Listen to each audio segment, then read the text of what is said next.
ప్రస్తావించినప్పుడు ఎన్టీఆర్ ని గెలిపించిన తిరుపతి ఆ పార్టీకి సెంటిమెంట్ సీట్ అనే చెప్పాలి. ఆ సెంటిమెంట్ ను సైతం కాదని ఈ సీట్ ను ఈసారి చంద్రబాబు పొత్తులో భాగంగా జనసేనకు కేటాయించారు. అయితే బాస్ ఆజ్ఞలకు ఓకే చెప్పిన స్థానిక నాయకులు మాత్రం అందుకు వ్యతిరేకంగా వ్యవహరిస్తున్నారన్న ప్రచారం జరుగుతుంది.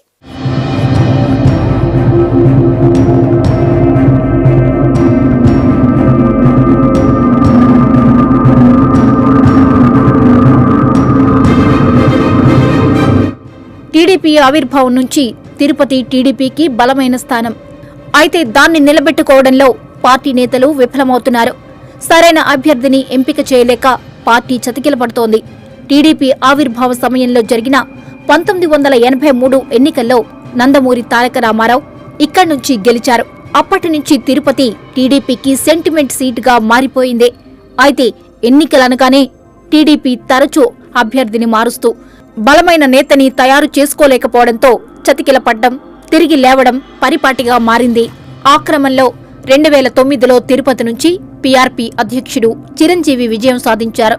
తర్వాత ఆయన పార్లమెంటుకు వెళ్లడంతో జరిగిన ఉప ఎన్నికల్లో 2012లో జరిగిన బైపోల్స్ లో వైసీపీ అభ్యర్థి భూమన కరుణాకర్ రెడ్డి మొదటిసారి తిరుపతి ఎమ్మెల్యేగా గెలుపొందారు. ఆ బైపోల్స్ లో కాంగ్రెస్ తరపున ఎం వెంకటరమణ, టీడీపీ నుంచి చదలవాడ కృష్ణమూర్తి పోటీ చేస్తే టీడీపీ 3వ స్థానంతో సరిపెట్టుకోవాల్సి వచ్చింది.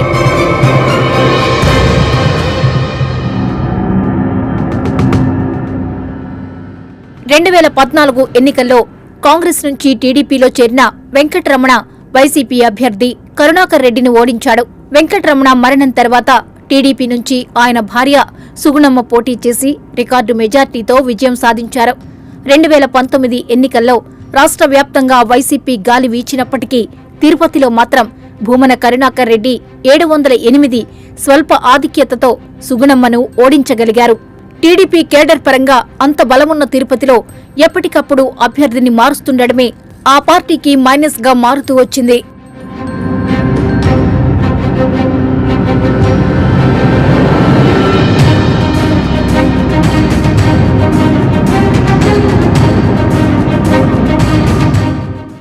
వైసీపీ అధికారంలోకి వచ్చాక జరిగిన ఎమ్మెల్సీ ఎన్నికల్లో టీడీపీ బలపరిచిన అభ్యర్థి విజయం సాధించడం విశేషం. ఆ క్రమంలో రానున్న ఎన్నికల్లో టీడీపీ టికెట్ కోసం చాలా మందే క్యూ కట్టారు.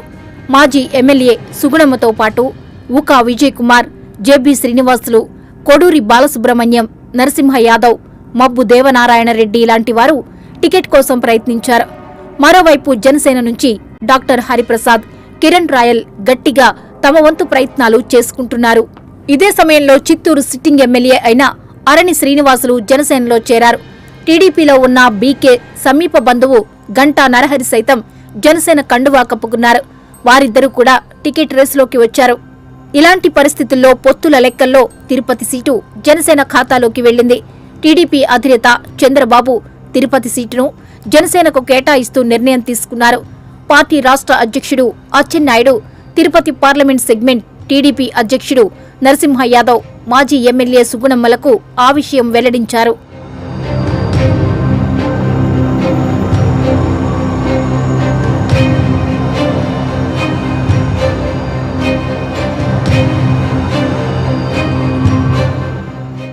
తిరుపతి సీటు జనసేనకు కేటాయించడంతో అక్కడ రాజకీయం మారిపోయింది. తిరుపతి టీడీపీకి మూల స్తంభాలమని చెప్పుకుంటున్న నాయకులు జనసేన చుట్టూ ప్రదక్షిణలు మొదలుపెట్టారు. ముఖ్యంగా గతంలో చిరంజీవి తిరుపతి నుంచి గెలిచినప్పుడు పీఆర్పీలో ఉన్న ఉకా విజయ్ కుమార్ తన పాత పరిచయాలతో తనకు టికెట్ ఇవ్వమని చిరంజీవి, పవన్ కళ్యాణ్ చుట్టూ తిరుగుతున్నారట. అయితే అటు నుంచి పాజిటివ్ రెస్పాన్స్ రాలేదంటున్నారు. మరోవైపు మాజీ ఎమ్మెల్యే సుగుణమ్మ అయితే ఏకంగా అచ్చెన్నాయుడిని తమకు జనసేన నుంచి పోటీ చేసే అవకాశం ఏమైనా ఉంటుందా అని వాకబు చేశారని తిరుపతిలో ప్రచారం జరుగుతుంది. ఆమె ఇప్పటికే జనసేన నేతలతో టచ్లోకి వెళ్లారట. అయితే పార్టీ సమావేశాల్లో మాత్రం ఆమె పొత్తు ధర్మం వల్లెవేస్తున్నారు.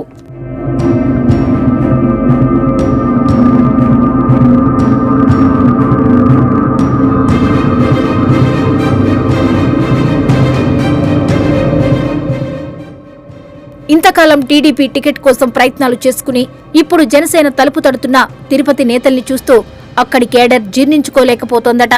టీడీపీ టికెట్ రేసులో కనిపించిన జెబి శ్రీనివాసులు, డాక్టర్ కోడూరు బాలసుబ్రహ్మణ్యం, నరసింహ యాదవ్ లాంటి వారు మాత్రం తాము టీడీపీతోనే ఉంటామని, పార్టీ తమకు న్యాయం చేస్తుందన్న నమ్మకం ఉందని తమ సన్నిహితులతో అంటున్నారట. టీడీపీ నేతల తతంగం చూస్తూ వైసీపీ శ్రేణులు తెగ సెటైర్లు విసురుతున్నాయి. పొత్తుల లెక్కలతో టికెట్ రాదని తెలిసి ఏకంగా పార్టీ మారిపోవడానికి ప్రయత్నించడం విడ్డూరంగా ఉందంటున్నారు. తమ నాయకుడు భూమన కరుణాకర్ రెడ్డి 2004 ఎన్నికల్లో కాంగ్రెస్ టికెట్ వస్తుందని భావించినప్పటికీ వెంకటరమణకు టికెట్ ఇచ్చారని, అయినా వైఎస్పై విధేయతతో కాంగ్రెస్ పార్టీ విజయానికి కృషి చేశారని, టీడీపీలో అంతా అరువు నాయకులే కాబట్టి పక్క చూపులు చూస్తున్నారని అవహేళన చేస్తున్నారు. మరోవైపు జనసేనకు సీటు ఇవ్వడమే మంచిదైందని, నాయకుల వాస్తవ రూపాలు బయటపడ్డాయని తెలుగు తమ్ముళ్లు ఆగ్రహం వ్యక్తం చేస్తున్నారు. మొత్తం మీద తిరుపతి టీడీపీలో అలా నడిచిపోతోంది రాజకీయం.